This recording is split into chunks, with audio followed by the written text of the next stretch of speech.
আপনাদেরকে আজকে দেখাবো হোয়াটসঅ্যাপে কীভাবে স্ক্রিনশট মানে আপনাদের কোনো স্ক্রিনশটের প্রোফাইলে কোনো স্ক্রিনশট নিতে না পারে, কেউ যেন তার কল রেকর্ড যেন না করতে পারে, সেজন্য আপনাদের হোয়াটসঅ্যাপে গিয়ে আপনারা সেই প্রাইভেসি করে দিতে পারেন। সেজন্য আপনাদের চলে যেতে হবে হচ্ছে আপনাদের চলে যেতে হবে হোয়াটসঅ্যাপে। ঠিক আছে, আপনারা এই হোয়াটসঅ্যাপে ক্লিক করবেন। হোয়াটসঅ্যাপে ক্লিক করার পরে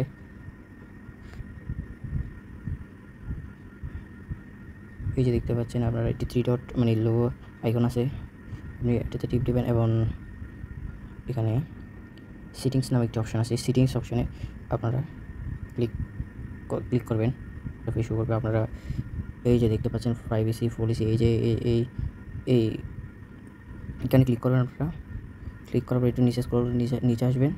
নিচে আসার পর দেখবেন এটি অন আছে কিনা। যদি অন থাকে তাহলে অফ করে রাখবেন। আমারটা কিন্তু অফ, তাই আপনাদের প্রাইভেসির জন্য বলছি যে অফ করে যদি আপনার চান অনও করে রাখতে পারেন।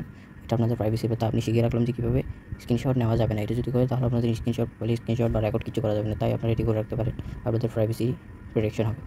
ধন্যবাদ। আমার চ্যানেলটি যদি ভালো লাগে সাবস্ক্রাইব করবেন। এরকম আরও এরকম কোনো প্রাইভেসি নিয়ে ভিডিও যদি পেতে চান তাহলে কমেন্টে বলে যান। আল্লাহ হাফেজ।